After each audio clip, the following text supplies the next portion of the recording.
The vision of the SEI is to advance the principles of sustainable living through teaching, practice, and community participation in the belief that application of these principles will lead to an enduring and more equitable society. I am here today in the capacity of District Academic Senate Professional Development Coordinator in support of this very important work. And this is some of the most exciting work that we have in LACCD that's very forward thinking, since they've been doing this since 2010. But as you know, everyone's talking climate now and environment, and we need to keep having these very crucial conversations. Thank you for showing up to be a part of it and helping push us forward to a better future. Yeah, perfect. Ah. So I want to welcome you. I'm Beth Abels, one of the co-coordinators, along with George, who will introduce himself in a minute, who is running SEI, the Sustainable Environment Institute. And we are actively participating right now with the demonstration project. We have all 9 of our colleges have what we call geckos. They are global environmental equity education cohort, and EELS, who are the environmental equity liaisons. So we're modeling the OERI program and developing a number of faculty together regularly to embed and integrate environmental equity into their curriculum across all disciplines. So you are here at one of our regular seminars that we've included as part of the development for eels and geckos, but also these are traditional SEI opportunities. Once a month, we have a speaker come and talk to us about what's pressing. So I want to welcome you, and I'm going to hand it over to George here. Thank you, Beth. My name is George Leddy, and along with Beth Abels, we are the co-coordinators for the Sustainable Environment Institute. This series we run during the academic year. Our seminar series happens monthly, and we try and feature events, issues, subjects that are of current concern, particularly here in Los Angeles in the wake of what is probably on record as the worst urban fires we have ever witnessed. So we have turned our attention toward this in many ways. In previous seminars, we had, I think last year, a seminar on wildfires where we had Josh Dimon from CAL FIRE explaining some of the challenges that CAL FIRE faces. I want to draw your attention to our newsletter and our website. So it's right behind me. You'll see the URL for our website, and this is the current version of it. Our newsletter will be coming out like in the next day or two, and that newsletter looks at not only today's event in terms of this poster you're seeing here, but also some of the aspects of how community colleges and specifically East LA College and LA Valley College have fire technology programs where people in those programs are trained either in wildlife fire abatement management or structure fire abatement and management. And in the case of East LA College, it's known as the Urban Wildland Interface. Yes, Beth, you have your hand raised. Go ahead. You don't need to. Oh, nope. Don't have my hand raised. Sorry. Oh, okay. And so I encourage you to visit our website, and then to also look at our newsletter, which will be coming out shortly, that will have those details about fire technology programs at East LA and at LA Valley College. So we're very happy today to have we hopefully will soon have this opportunity to hear from Eli Goodsell, who is at Chico State up north and actually heads their environmental or their wildland study program. Let me change my share here so that we can look at some of those details. And this is the flyer for today. So he's going to talk about something called good fire, which might not be familiar to us. And let me see if I can bring up a bit of his bio here.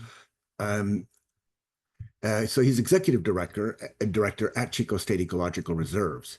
As you might know, both the Cal State system and the UCs have, some of the campuses have ecological study areas and ecological reserves. Even our own LACCD has an ecological reserve up in Little Tahunga known as Gold Creek. He has quite a lot of experience in working in nonprofit organizations, in natural resource management, wildland stewardship, waste, sustainable development, recycling, corporate social responsibility, a real wide range of environmental commitment as part of both his formal education and his professional work. So it's really, hopefully we'll have him checking in shortly, because one of the things that we'll talk about today is something called Good Fire. This came out a few days ago in the San Diego Union Tribune, and it shows operations coordinated with CAL FIRE, but also with local tribal groups in San Diego to implement what the tribes call Good Fire. So you might have heard from our previous seminars, if you attended them, that there's always been a tendency to put out a fire as soon as it starts. That is the firefighting credo, with Smokey the Bear, and it hasn't worked. We've learned the hard way that when you fight fires successfully and quickly, you actually are allowing what firefighters call the fuel load, and that is the vegetation that doesn't burn, that grows ripe kindling for major fires, which we've witnessed. We used to have what we called a fire season in California, and now it seems to be year round. So you never know. And CAL FIRE has now embraced this idea of what tribal groups have been doing, setting what we might have called a controlled burn. Now, in the case of the way that tribal people practice controlled burns, this is the areas about 160 acres of grassland in Barona Reservation was cleared in early December.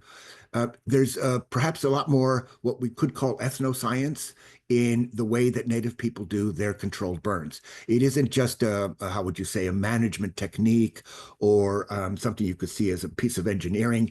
There's a lot of ancient wisdom behind it, because the practice has been passed on generation to generation. So that's how CAL FIRE realized we should probably learn from these tribal groups the details of controlled burns, or of what they call good fire. And in Eli's case also, we're looking at, and maybe I don't know if you'll touch on this, but the impact that wildland fires have on survivors, and how that can be very traumatic. This is actually a very long science paper on the differences in frontal brain function with climate trauma from California's deadliest wildfire. So I think in this case, they're talking about the Camp Fire in 2018.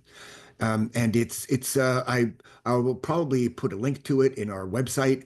And those of you who like science papers or like to assign them, you'll see that it's a very detailed study with a lot of empirical data on, including, CAT scans of people's brains and so on, to identify quantitatively what those traumas are about, and to see if there are ways of addressing them. So in that regard, we have what's called forest therapy for wildlife survivors. This is in High Country News, which is a very established environmental news source for the Western states.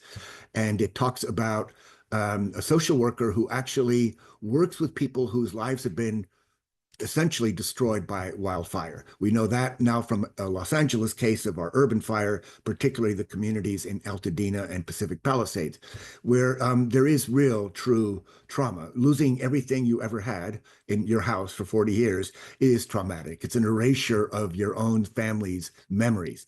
So this is interesting, because these therapists are actually taking people out into the woods and applying psychology techniques to see if they can address the traumas that they've been living through, and that are still enduring.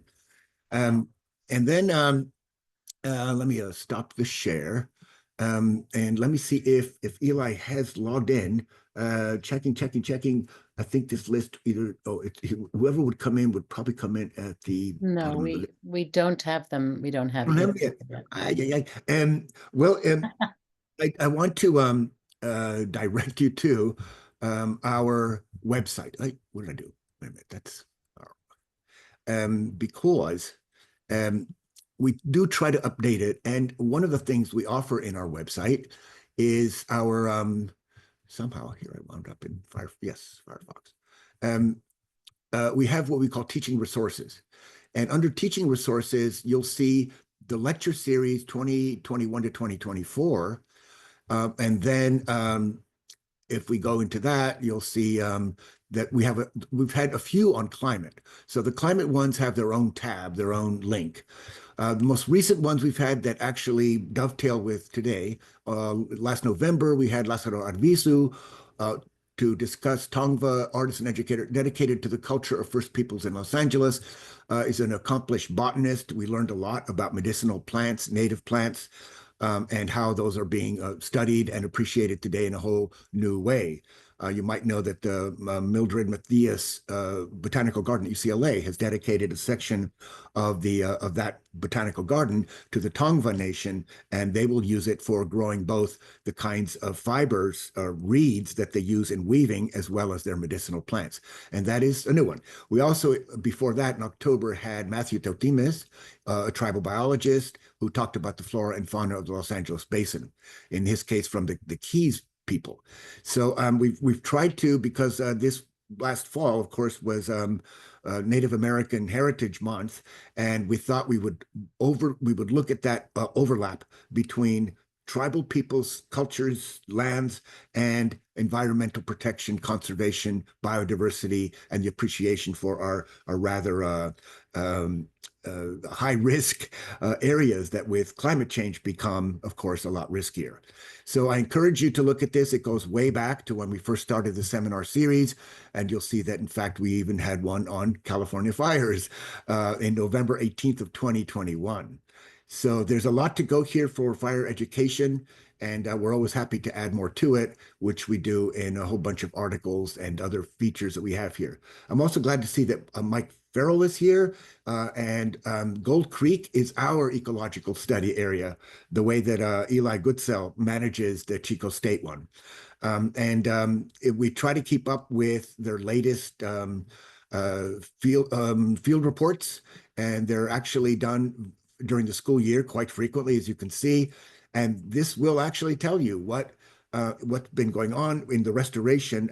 We've had 2 fires sweep through our Gold Creek facility. Lucky for us, CAL FIRE made our facility their mustering area to fight the station fire and later the most recent one that blew through there.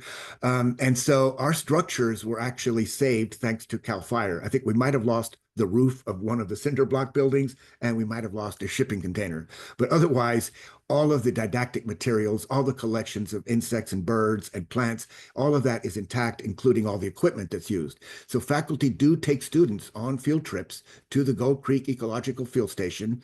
There are trails that have been developed over the years by faculty that have plant identification, and it is a great way to spend a day. So we always appreciate being able to share what Gold Creek is doing to promote this underutilized resource that is owned entirely by the LA Community College District. So it is unusual for community colleges and even for Cal States, that matter, to have lots and lots of oh, there's Mike Farrell raising a hand. I think he can probably talk about this better than I could. Go ahead, Mike. If you have just a moment, can I mention 2 opportunities coming up, one for students and one for faculty at our reserve? Yes. Okay. If you're not well aware, thanks for the introduction to the reserve. It is a 240-acre reserve in the Little Tujunga drainage. It has Gold Creek running through, and it has riparian vegetation, oak woodland, coastal sage scrub, chaparral. It's really a wonderful resource for a community college district. If you're a faculty in sort of those physical sciences and you'd like to know about our trails and our resources to take students on field trips, we have a system for that. And next Friday, March 7th, we have our open house, it is our workshop from 9 to 1, where a lot of our faculty will be leading trail hikes and showing off the different collections we have. So if you want to take students there, but you're a little unsure of what we have on site, you can contact me about that. And if you're a student looking for a 1-unit field course, I have a 1-unit field course that's happening on site at that reserve this spring. And it's called Geography 20, but it's really interdisciplinary, and it will involve natural vegetation, fire recovery, because as George mentioned, it has burned both partially in the station fire and completely in the 2007 Creek Fire. And there's some hydrology with the creek running through and some nature journaling. So it's a little bit of interdisciplinary science. And it should have been a late start class because that's when it's planned for, is the spring. So if you're concerned you've missed anything, you could email me and I could get you an ad code or more information as a student. So it's a 1-unit geography course that will be held on site. And it's within 30 minutes to an hour of, I think, all of our 9 campuses. And it's near Silmar. Right. Well, thank you, Mike, because it is, as I mentioned, underutilized. And thanks to Mike Farrell and Rob West, the promotion this last few years has been much greater than in the past. There's, I think, better use of it, despite the fact that, of course, the fires are always a very real threat. We also offer an events calendar. Oh, Angela is raising her hand. Sure, go ahead, Angela. Yeah, Mike, could you repeat the number of the course? Geography, what number was it? It is Geography 20. So I put 2 announcements in the chat. I put one for the field course and one for the faculty workshop. So let me scroll up. The course Geography 20 is number 24739. You may need a permission number at this point, but I could give that permission number. And if you're interested, I guess you could even direct message me in the chat and I could distribute a permission number if you're interested in signing up for it. And then our workshop, I will post a flyer in a second. Our workshop will be Friday, March 7th from 9 to 1, and that would be for faculty. Oh, good to know. It's a Friday. It's good that it's Fridays because those aren't days that a lot of us teach. So we get our Zoom meetings out of the way in the morning. We can get up there. It is very close to the San Fernando Valley campuses, or at least Mission is right there, and Valley's not far. So it's appreciated. It's something that we inherited when the LACCD was formed. So it was part of the negotiations to create our now nine campus community college district. We have an events calendar that we try to maintain. Things change very quickly, but this is often I direct my students here because they can attend these events whether they're in person or remotely, and get extra credit as students. But it's also just a good thing to recommend to your students, particularly if any one of these subjects is closer to either what you teach or, for example, your students' environmental clubs on campus. If you're interested in aquariums and marine biology, there's always something at the Cabrillo Aquarium. So as we get invitations and flyers for these events, we post them here. And then we do try to maintain it. I think now we're actually about over here right now. And notice that in the near future, we're re-inviting Lázaro Arvizu. I think it'll be March 20th, a workshop where he will discuss native plants. And I think the focus will be on reeds, plants that are used in weaving. And it's quite an important, we don't think about how important that is. But when you don't have cultures that are very ceramic oriented, weaving substitutes for ceramics. And that's why in Southern California and in the entire LA basin, you find cultures that have been weaving different sized, and we're not talking just about baskets here, but a whole lot of useful material that's actually made with native grasses that have been in a sense, tested and perfected over the years to make them, a very important part of tribal life prior to modernization.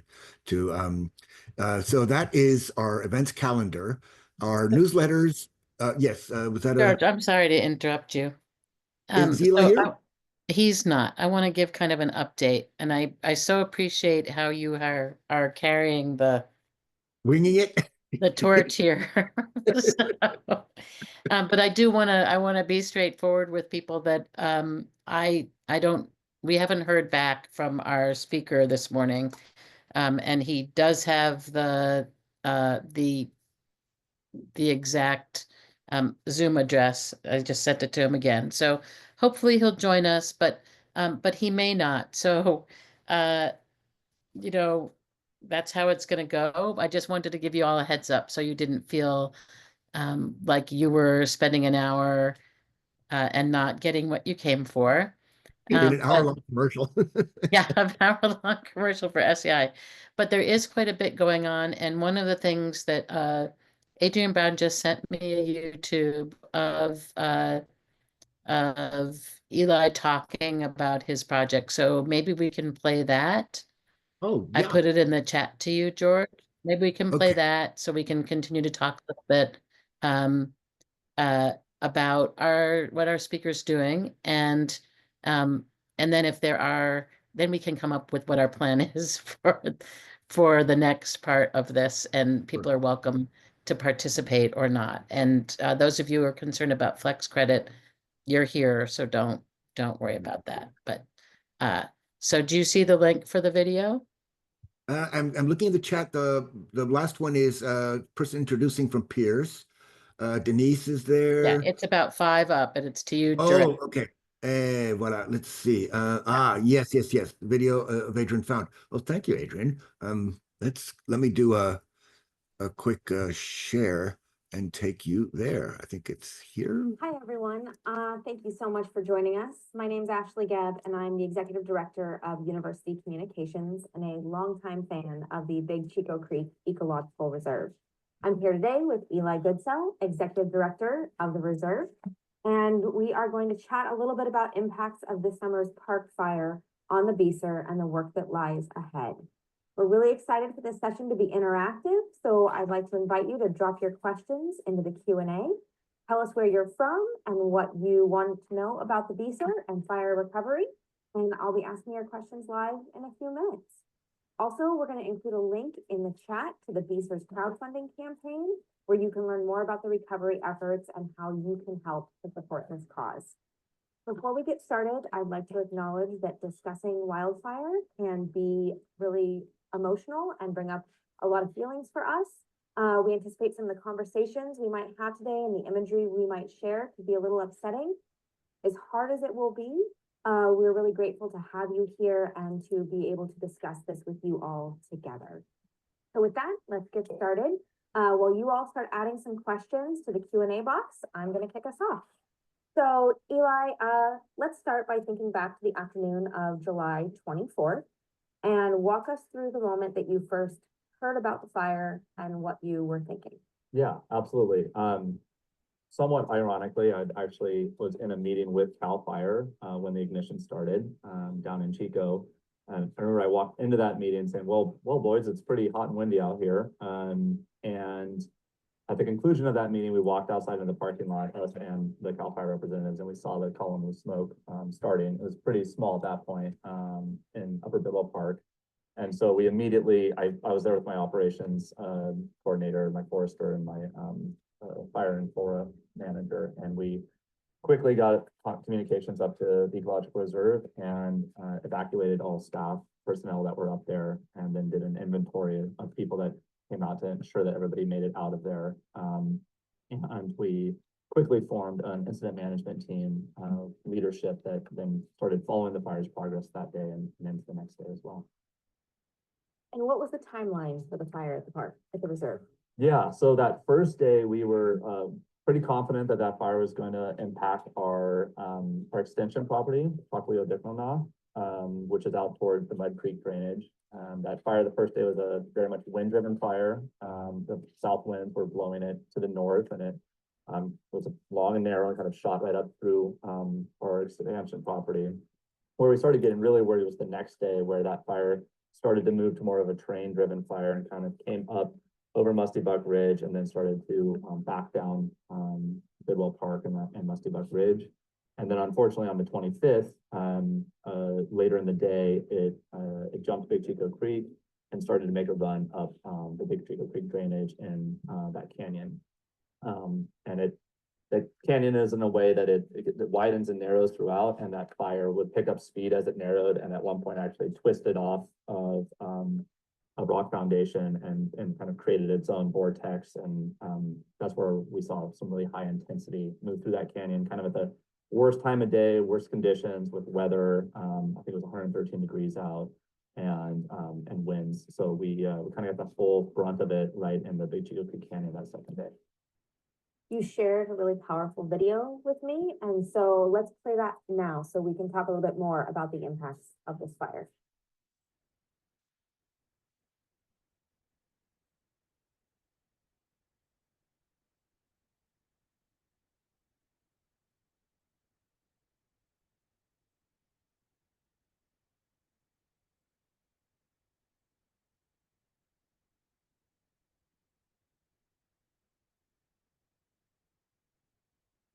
I'll be silent most of this video, but I will say that here we see, you know, some wildlife at this, what is called a game guzzler. We have these throughout the property in areas for animals to access water in areas that don't have natural springs or access to the creek. And you can see them accessing water before they quickly left the property as the fire started moving towards us. Oh,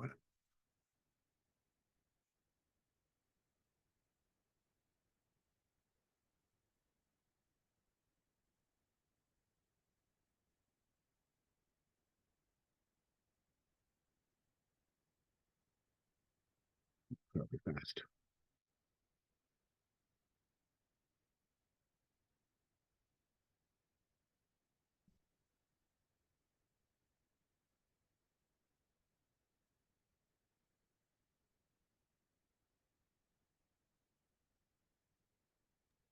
Your speaker's here, George. Oh, well then, I'm going to pause this video and let's see if I can stop the share. And thank goodness, I think Eli is here. Let me see. There he is. We want to make sure that you can. We'll make you a co-host, or maybe you already are co-host, so that you can do the screen sharing and all of those things that co-hosts can do. So let's welcome Eli Goodsell. I will remove my spotlight so that we can spotlight Eli. And from Chico State. So it's one of my favorite Cal State campuses. And let's see if we can put the spotlight for everyone. Voila. Hello, Eli. Thank you so much. We imagine you've probably been really busy today. Oh man, it's yeah. My apologies. It was actually more of a brain bandwidth thing than anything else. I just put on my calendar for 1 o'clock and then saw the reminder. So that was another result of fires is the kind of the bandwidth we all have on a daily basis, but also just mental bandwidth. I'm dealing with a lot of insurance companies right now. So appreciate everybody's patience with this and let me join a little bit late. I do have a 10 or 15-minute conversation or presentation. It's actually, I think great that you all started that video. It's going to be linked a little bit to the park fire, but it's going to be a little bit more about the broader context of fire in California, from a wildfire perspective, but also from cultural fire perspective, and then kind of talking about next steps and where we're going in the future. So I'll try to be fairly quick because I do want to leave time for any questions and conversation. Let me share my screen here. And then I'll pull up my presentation as well here. All right, does everybody see a slide that says we are in a wildfire crisis in California? Yeah. Yes, we do. Cool. All right, so first I want to kind of just lay context because I know that you all with LA Community College, and I mean, if you live in the state of California, you've been impacted by wildfire, especially in the last 10 years. I myself, I'm out of Chico, California State University, Chico. I'm the executive director of the ecological reserves up here. But first, I was born and raised in Paradise, California, which was obviously highly impacted by the park fire, or sorry, about so many fires. The Camp Fire of 2018. So I'm going to go over kind of just the overview of what we're talking about and why it's, what's kind of changed. Then I'm going to talk about a little bit of the history of fire in California, and then kind of go into the next steps around, prescribed fire and other things as well. And George, I'm not paying a whole lot of attention to any of the chat that comes in. So if there's anything that's super relevant that pops up, I can wait to the end for questions. But if it's like a technical thing, just make sure to stop me. So to give us a context, over 23 million acres have burned in California since 2000, so in the last 25 years. So that's, some of that's land that's burned multiple times. But if you look at it from like a land space, it's the equivalent of nearly a quarter of all of our land within the state of California. And then certain areas of the state that are have higher fire danger or more fire frequency, like Butte County, where I'm from, 40% of our county has burned within that time frame as well. So one of the things that we really need to be thinking about is we can kind of create building codes and all these other things, but really to prevent catastrophic wildfire, we need to aggressively take advantage not only of the green spaces that we have left in California, but also the wildfire footprints that that these fires that are larger and larger, hundreds of thousands of acres. How do we take advantage of some of the reset in those landscapes to prevent and mitigate future wildfire? So to kind of give you an idea of like how unprecedented, or unprecedented is something we say almost every year in wildfire season, but it's a good thing to remember that the tools that we've been building, we don't know, what the future brings yet. In 2021, Cal Fire Chief Tom Porter at the time announced the Dixie Fire was the first fire in recorded California history to ever burn across the crest of the Sierra Nevadas. And then 2 weeks later, the Caldor Fire became the second. So it's kind of showing, like, in the history of fire records, the history of fire suppression over 100 years, a fire has never gone this big. It's never gone over the crest. It not only happens, and then it happens again in 2 weeks. This is a little bit of an outdated slide. It only goes through 2021. We've obviously had fires since then, but this gives you an idea of the scale of wildfires in California. You can kind of see, over the last 100 years or so. You can see for about 65 years, from the 1930s to the year 2000, you're talking under 1 million acres of the large fires, and the largest fires we were seeing were 200,000 acres, and there was only really 3 acres over 100,000. But there's only 3 fires over 100,000 acres within that time frame. From 2000 to 2019. We saw a rapid increase, double the amount of large fires that were over 100,000 acres. In 2020 alone, we saw millions of acres burn. 2021, and we're continuing to see that as for example, this year, fire down south, Park Fire up here. The Park Fire was, I think, the 5th largest or something in California history, and it was the most rapid growing at over 5,000 acres an hour. So when I go down to Sacramento or to DC, one of the things that I really bring up is that, this isn't for just the people whose landscapes are at high risk of wildfire. Anybody in California that, even, cares about the environment, for example, wildfires are impacting, whether that's air quality or even carbon emissions. The air quality, federal air quality does not measure wildfire smoke as emissions towards general air quality and the goals that are set at the federal level, but it still exists, right? This carbon dioxide is going into our atmosphere, and in 2020 alone, 112 million metric tons of carbon dioxide was released just from wildfire, and that's the equivalent of all of the cars driving in California for that entire year. So, like, imagine the environmental campaign that would need to take place, that every single car that you see every day was just taken off the road for a year. All of those emissions from 1 year worth of wildfire. Another way to think of that is that I think that I did this with the EPA calculator, and I have it on another presentation, but it's also the equivalent of 2 years, or it might even be 3 years, but I'm going to say 2 just to hold myself accountable. 2 years of every piece of recycling in California going into landfills. So all of the campaigns, all the recycling bins, all of that kind of stuff, every can ever purchased in California, instead of going to recycling, just went straight into the dump. That would be the equivalent of 1 season of wildfire in 2020.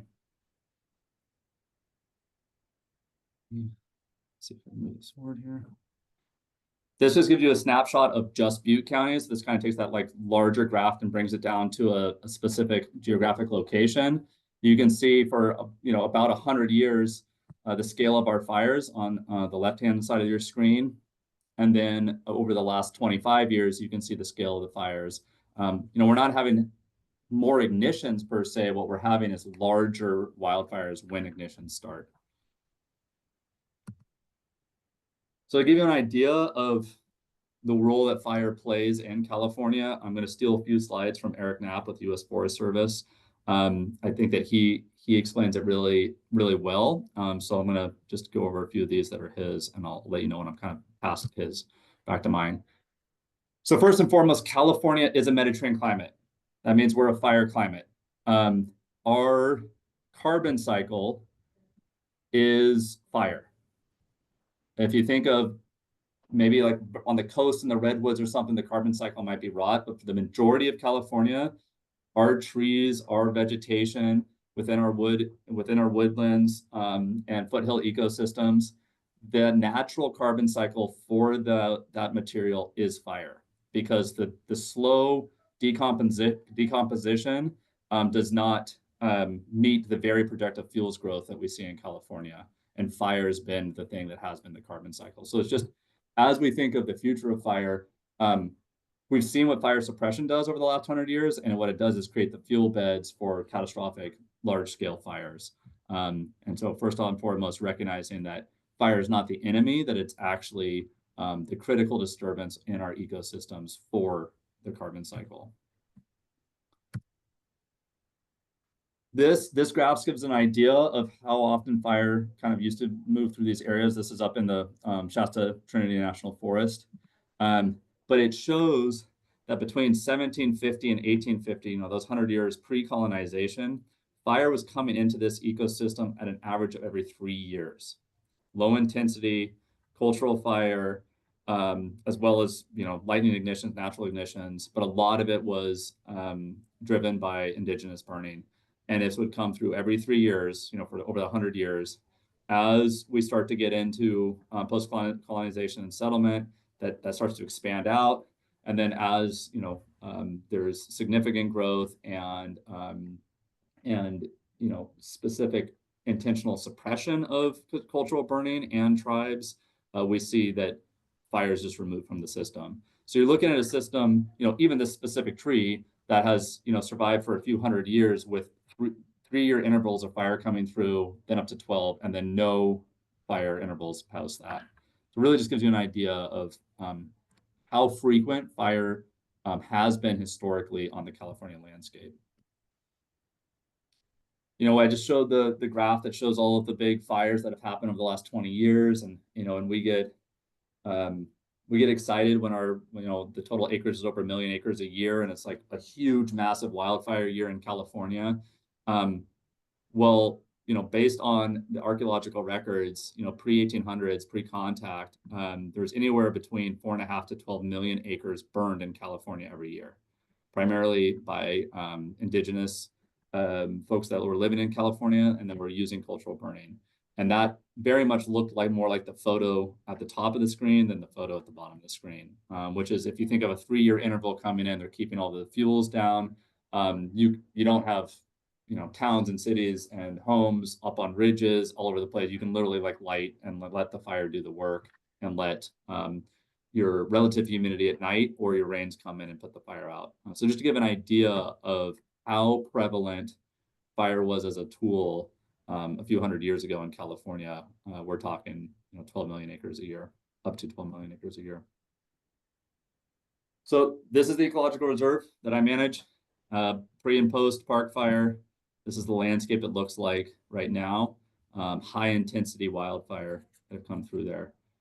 Our ecological reserves are committed to developing the next generation of land stewards to recognize the level and the scale of the cultural burning that has happened in California in the past, and to have that inform us on holistic practices using prescribed fire to take it back to a scale that that can actually help steward our landscapes at the level that are needed to prevent these wildfires.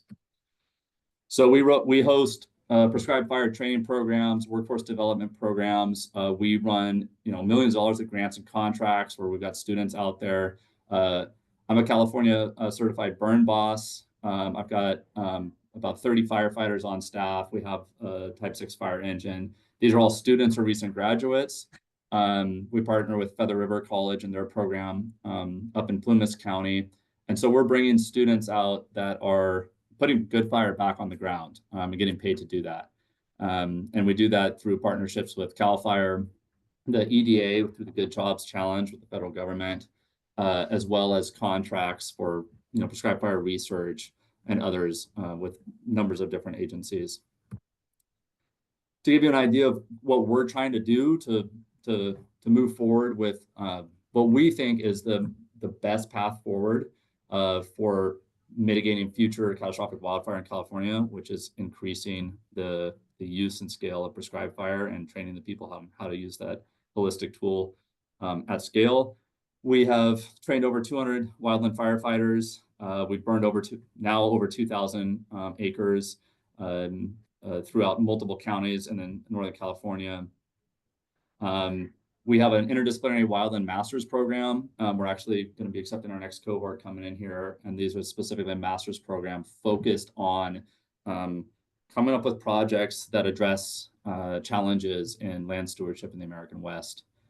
We have a forest therapy program that we run that we started after the Camp Fire that brings community members in, over 7,000, to help them rebuild an emotional relationship with the forest and the woods after they've been traumatized by wildfire.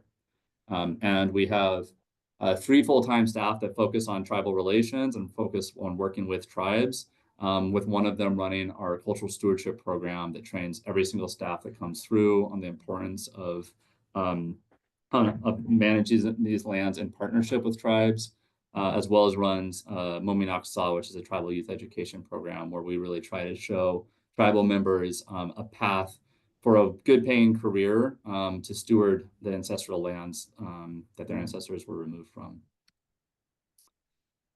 I want to try to go a little bit quick here because I want to leave at least a few minutes for questions, but this is where I think that we really talk about our impact. We've got the largest ecological reserve in the CSU system, second largest in all of higher education in the state of California. We use it as a learning landscape, but those 8,000 acres matter as a learning laboratory, but really the way that we reverberate our impact in California is the people that come through our program and then go out and impact the larger forests throughout California. This is Amanda Harwood. After graduating with us, she'd never had any fire experience, a little bit of like backpacking experience, but no fire experience. She became a wildland firefighter with us, and then went over to the coast and worked for California State Parks on the North Coast, first on their fuels program and then on their prescribed fire program with the state of California Parks Department. This is Sophia. Sophia came to us first generation, no experience in fire. She became a wildland firefighter with us, worked for the U.S. Forest Service as a seasonal firefighter fighting fires, and now is the coordinator for the volunteer program for the Paradise Recreation and Parks District that is bringing campfire survivors back into their open spaces and helping them steward those parks in the town of Paradise. This is Eduardo, same kind of story. He became a wildland firefighter with us, did some seasonal firefighting, and now runs millions of dollars of contracts for the Tehama or Glenn County Resource Conservation District, making impacts on thousands of acres of land in that county. On the left is Logan. Logan is the Plumas Underburn Cooperative Coordinator or Manager for Plumas County. So he coordinates and manages all of the prescribed fire on private lands for the county of Plumas, and a graduate of our program. Olivia on the right went through our master's program, and she is now was recently hired as the land manager for some of the land holdings of the local Machupta tribe that we partner with. This is Claire. Claire runs our prescribed fire research program. We've got a multi-million-dollar contract with CAL FIRE to research the impact of prescribed and cultural fire within the foothills of the Sierra Nevada and Cascade ecosystems.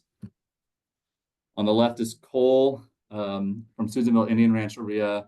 Came on, he was our tribal relations specialist and graduate from our wildland master's program. And then on the right is Hilo Ramirez. He was also a graduate of our program, our master's program, and is a Machupta tribal member and council member, and then works as our cultural stewardship program manager currently.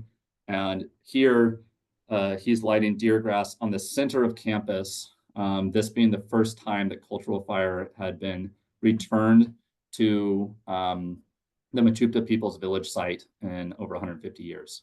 And so, him as a Machupta tribal member being able to put cultural fire back on the ground. It's extremely impactful. I'm going to skip that. The only last thing I'm going to say is that we're part of a larger collective. The federal government has resources to do prescribed fire, not so much right now. The state governments do, local governments do, local fire, but really what we're looking at, the holistic use and scale of prescribed fire in the state of California is an all hands on lands approach, where we partner with tribes, nonprofits, and others across California, so that we can call up resources to put good fire on the ground safely anywhere in the state. Most of this work is currently focused in Northern California, but we also have a lot of partners in Southern California, and we're setting up the agreements and securing funding now so that, you know, with a phone call, I can get 400 firefighters on a project if I need to with partners and have all those mechanisms figured out.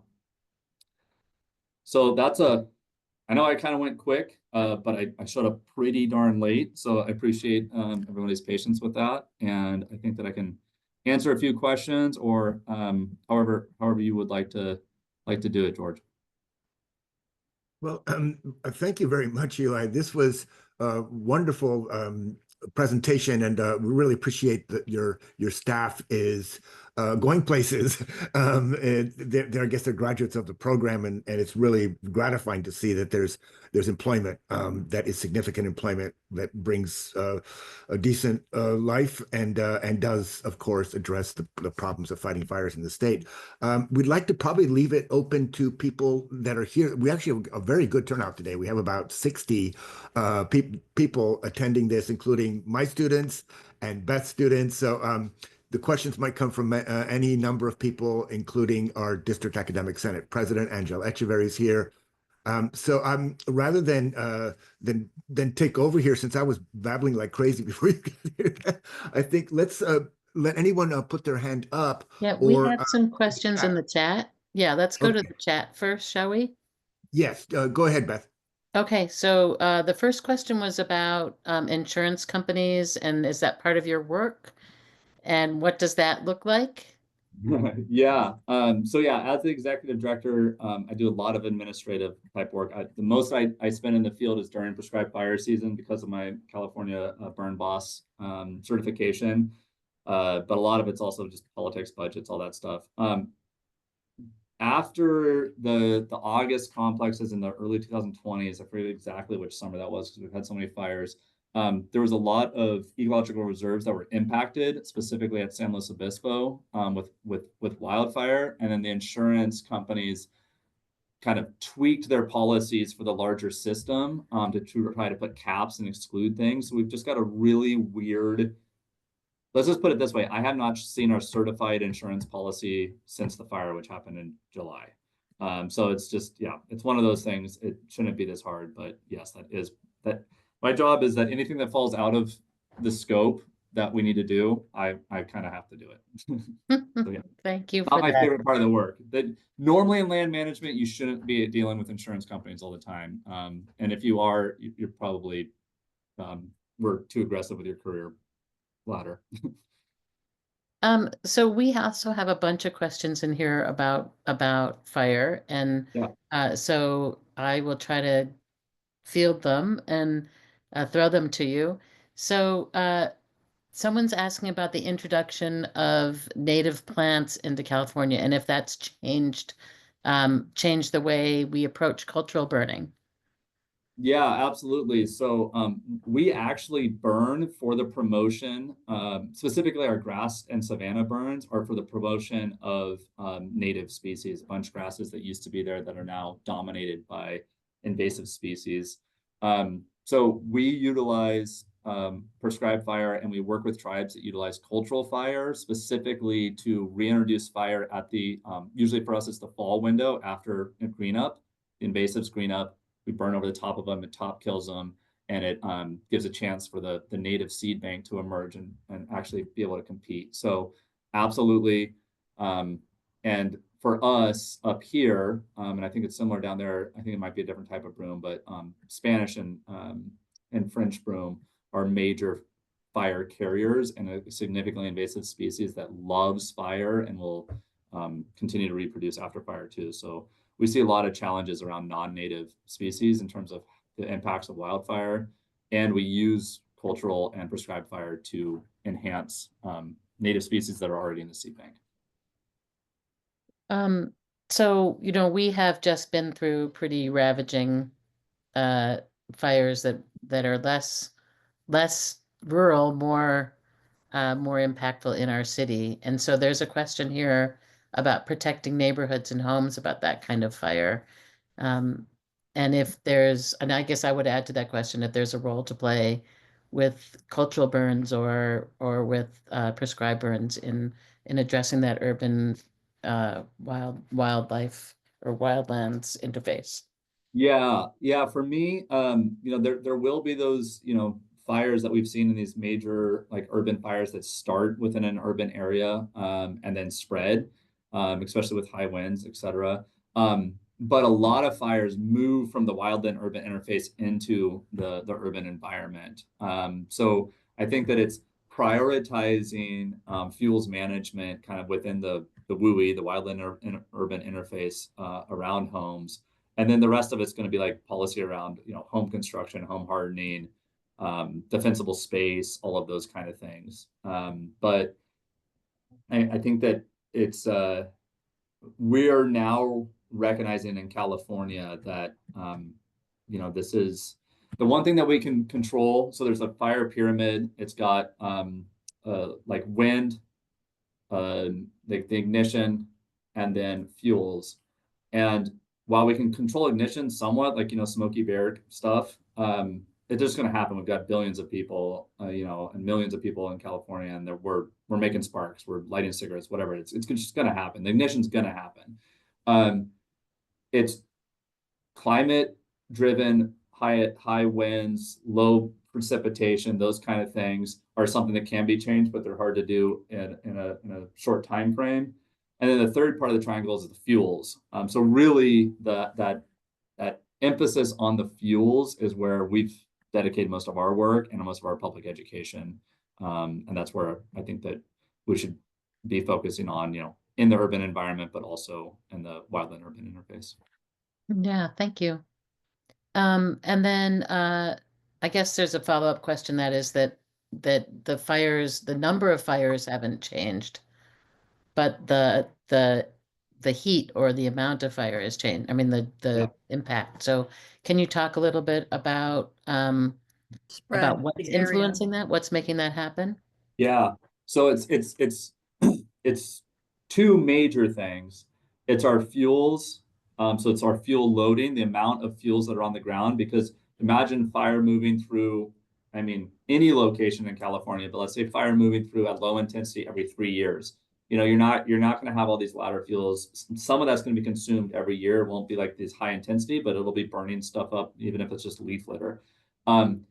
Now we've got 100+ years of fuels on the ground. And then we're having hotter, drier summers, which means that our fuel moisture is lower. So when you light a manzanita on fire, it's going to burn hotter, faster, and consume more fully when it doesn't hold any moisture in it, which creates more hot intensity fire. So the fuels are like huge with the heat, and then the wind. As we get these hot wind events that don't come with significant precipitation, you have those kind of three edges of the triangle, and then just an ignition is all it takes. And it's we currently do not have the firefighting capabilities to fight fires under those conditions. So there are a bunch of more questions in the chat, and I'm going to check in to see if you're willing to kind of answer those through email or something at another point. But I do want to have a final question, which is you talked a little bit about pyrotherapy. And I think as Los Angelinos right now, that's something we're really thinking about. How do we come back? How do we heal from that? And so I'm wondering if you can speak a little bit about your experience with that. Yeah, absolutely. And I'd actually be more than happy, as this series, I believe, continues, to bring on our forest therapy program manager. So after the fire, we brought in, I was able to raise funds, and we hired a program manager who's been now running that for the last 7 years. She can speak most eloquently about it. All I can say from my perspective, not being the one running it, is we've got data on it. it's based on, time tested, research, especially in like Korea and those areas. And she's got all of that kind of data. What I have is talking with a campfire survivor that went to one of her sessions saying, 5 years after the fire, saying, this was the first time I was able to feel wind on my face and have it be calming and soothing and not triggering. So for me, that was kind of like all I needed was to hear some of those impacts. And I'd be happy to connect you with Blake Ellis is her name, and she's our forest therapy program manager. And this is her passion. She's changed a lot of people's lives up here. Wow. Well, in the commitment to being on time here with our meetings, I'm gonna say we probably have to close right now. We do have a community of practice following if people are thinking about integrating this information into their curriculum. This is an opportunity for you to participate and talk about that. And you're certainly invited to stay for that, but there is no requirement for you to do that. Okay. But I do want to thank you all very much. And George, do you have any closing? Well, I just want to thank Eli for this presentation. It was actually very tight, and so even though you got here late, we got a lot in there. I was actually taking notes, going crazy about the acreage, the scale of these fires, the record ones, and I particularly appreciated that little heuristic device, the triangle: fuels, wind, and ignition. I'm taking these notes for my class, of course. Yeah.